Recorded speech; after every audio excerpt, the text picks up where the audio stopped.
Hello everyone, welcome you और स्वागत करता हूँ हमारे यूट्यूब चैनल विस्डम वेल्थ में। और इस वीडियो में हम बात करने वाले हैं भेल which is Bharat heavy electricals limited stock के बारे में। जी हाँ, पिछले 2 दिनों से चर्चा में रहा है बहुत ज़्यादा। और आज है 2 जनवरी 2021, कल था 1 जनवरी 2021 विच इज़ वीक का लास्ट ट्रेडिंग सेशन था। और कल ही के दिन इसने अपना बहुत ही ज़बरदस्त ब्रेकआउट दिया है।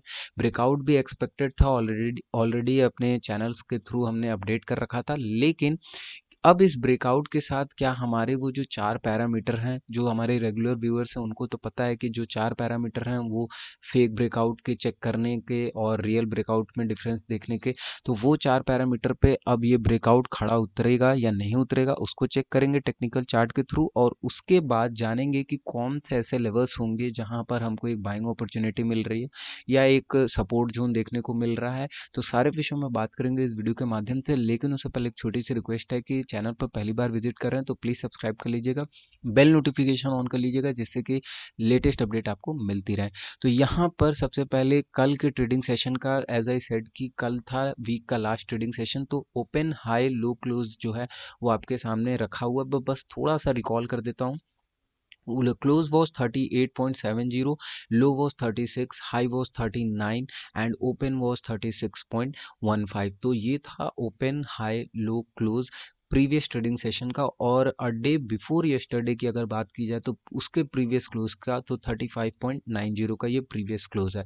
अब बहुत लोग क्वेरीज करते हैं कि सारे ही आप वीडियो में क्यों ओपन हाई लो क्लोज बताते हो। ठीक है, तो इसका रीज़न यही है कि आपको एक ओवरऑल व्यू मिल जाए कि लास्ट ट्रेडिंग सेशन का या जो भी लास्ट ट्रेडिंग सेशन रहा उस स्पेसिफिक स्टॉक का, उसमें उस स्टॉक ने क्या मोमेंटम जनरेट किया है, क्या ओपन है, क्या हाई है, क्या लो है, क्या क्लोज है। इससे आपको एक अंदाजा लग सकता है कि क्या उस दिन की कैंडल क्रिएट हुई होगी, क्या उस दिन का पूरा सिनेरियो होगा। तो इस वजह से मैं आपके सामने ये रखता हूँ।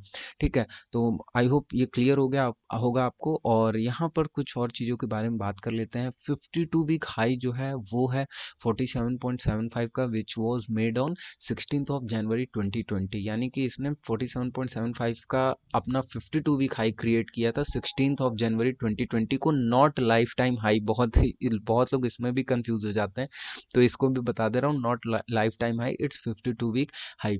52 week low was created on 13 March 2020। आप सभी को पता है कि उस मार्च के दौरान तो सारे ही पेंडेमिक सिचुएशन के थ्रू सारे ही स्टॉक्स जो थे वो सरवाइव कर रहे थे और सभी ने ऑलमोस्ट अपना 52 वीक लो क्रिएट किया है वो मार्च के ही आसपास।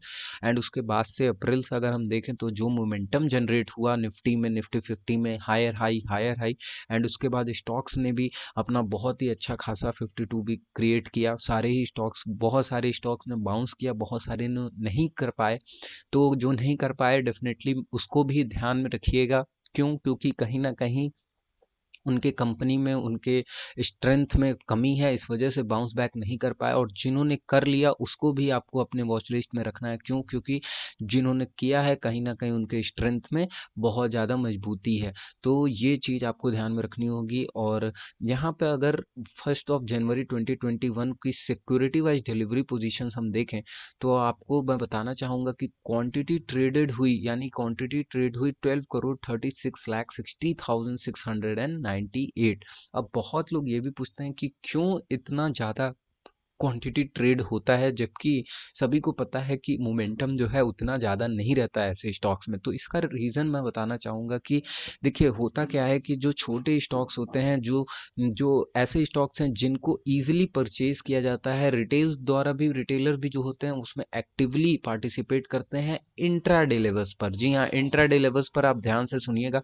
इंट्राडे लेवल्स पर क्या होता है कि जो बड़े बड़े ऑपरेटर्स हैं वो तो एक बार में 50,000 10,000 एक बार में वो शेयर्स उठाते हैं और थोड़े से मोमेंटम के लिए, थोड़े से ही वहाँ गेंस के लिए वो एंट्री लेते हैं और एग्जिट कर जाते हैं। तो वो जो बाइंग और सेलिंग होती है वो तो उस दिन के लिए नोट डाउन जरूर की जाएगी। तो वो जो क्वांटिटी ट्रेडेड हुई वो इसमें आ जाते हैं।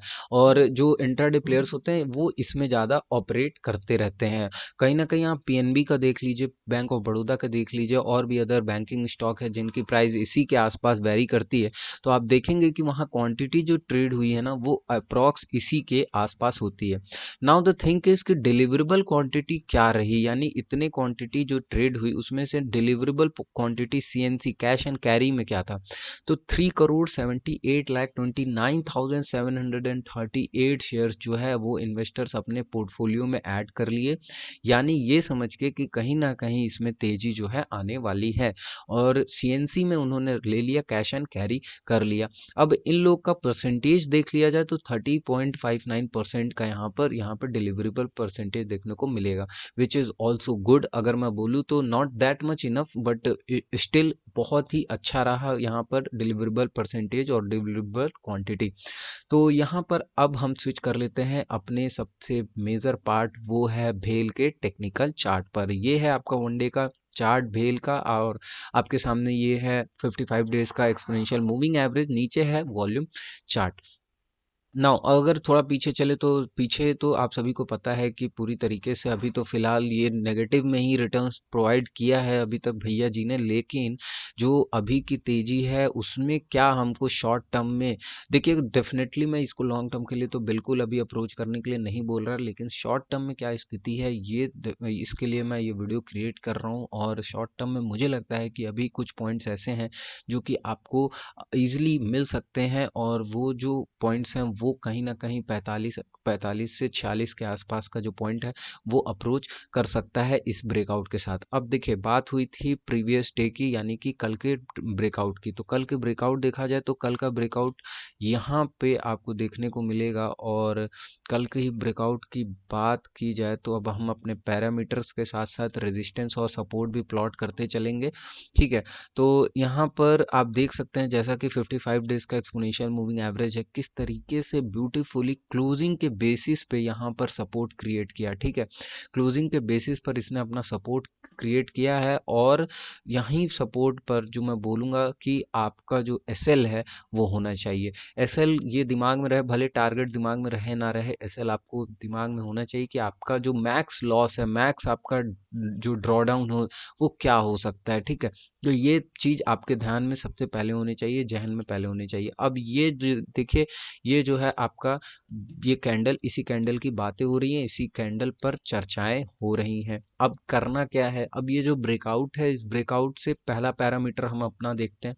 पहला पैरामीटर क्या है, वॉल्यूम।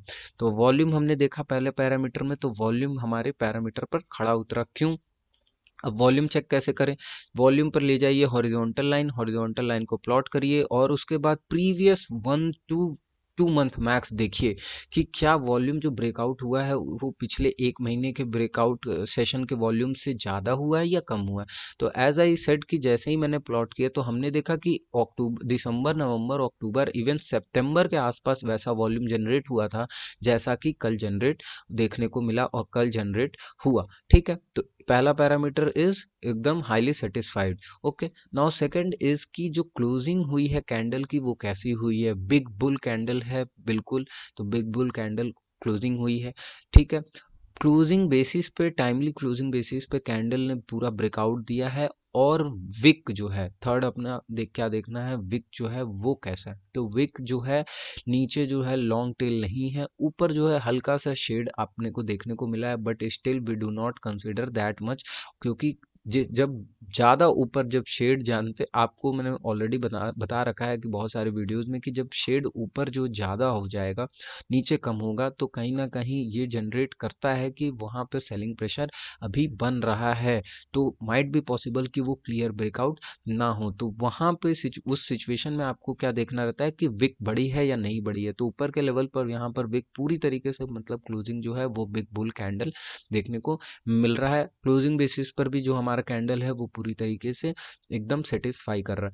तो यहाँ पर पैरामीटर जो है, हमारे चारों पैरामीटर जो हैं वो एकदम सेटिस्फाइड है, कोई इसमें दिक्कत नहीं है। लेकिन अब जो है ये सपोर्ट कहाँ बनना चाहिए, ठीक है। अब बात तो आती है बाइंग पे कि हम बाइंग कहाँ करेंगे या सपोर्ट कहाँ बनेगा। तो support would be definitely on this zone जहाँ से इसने ब्रेकआउट दिया है। तो अब अगर अगर कल के ट्रेडिंग सेशन में या जो भी ट्रेडिंग सेशन होता है, कल कुछ पॉइंट का गेन देखने को मिलता है एंड देन वापस से फॉल आता है, एक छोटा मोटा भी फॉल, तो ये कहीं ना कहीं इस लेवल के आसपास, इस जोन के आसपास आके आपको एक सपोर्ट देना चाहिए। क्यों? क्योंकि एज आई सेड कि एक ब्रेकआउट जो है वो अपना एक सपोर्ट जोन क्रिएट करके ही निकलता है, और अगर यहाँ से एक रिस्पेक्ट देखने को मिलता है तो हमको वापस से इस लेवल को रिस्पेक्ट करने के बाद, इस लेवल को रिस्पेक्ट करने के बाद ऐसी कुछ तेजी देखने को मिल सकती है। तो कहीं ना कहीं ये जो जोन है बहुत ही ज़्यादा मैं बोलूँगा प्रिसाइज जोन है। इस जोन को आपको देखते रहना है। ये सारे जो कैंडल्स मैंने क्रिएट किए हैं, ये ऐसे मूवमेंट क्रिएट होना चाहिए। अदरवाइज अगर ये यहाँ से ब्रेकआउट ब्रेकडाउन दे देता है वापस से एंड देन कोई नया सपोर्ट क्रिएट करके ऊपर निकलने की कोशिश करता है, तो उसके सीन में, उसके रिगार्डिंग मैं तो बोलूँगा कि माइट भी पॉसिबल कि वहाँ जो वॉल्यूम, जो हम लोग को वॉल्यूम दिख रहा है, उस वॉल्यूम की भी वहाँ पर उतनी ज़्यादा रिक्वायरमेंट कम पड़ गई जितनी ज़्यादा रिक्वायरमेंट उस वॉल्यूम कैंडल को होनी चाहिए थी। तो इस वीडियो में मैं बोलूँगा कि इतना ही, और पूरी तरीके तो उसको सेटअप कोई अपना बताएगा नहीं, तो आई होप आप थोड़ी सी मेहनत खुद भी करोगे। और यहाँ पर जैसा कि मैंने बताया कि आपको अपना जो लॉस है वो देखते रहना है। टारगेट कुछ भी हो, टारगेट तो अपना आ ही जाएगा, लेकिन लॉस जो है वो देखना है। तो 32 का जो जोन है, 32 ब्रेक करता है तो डेफिनेटली आई विल से कि एकदम निकल जाइएगा, और कोई इसमें फिर रुकने का कोई चांसेस ही नहीं है। ऑलरेडी डाउन ट्रेंड में है स्टॉक, आप सभी को पता है, लेकिन हम शॉर्ट टर्म में प्ले करते हैं, और कैसे प्ले करते हैं इसके लिए ये वीडियो था। तो वीडियो कैसी लगे जरूर लाइक करिएगा, सब्सक्राइब करिएगा और शेयर करिएगा। धन्यवाद।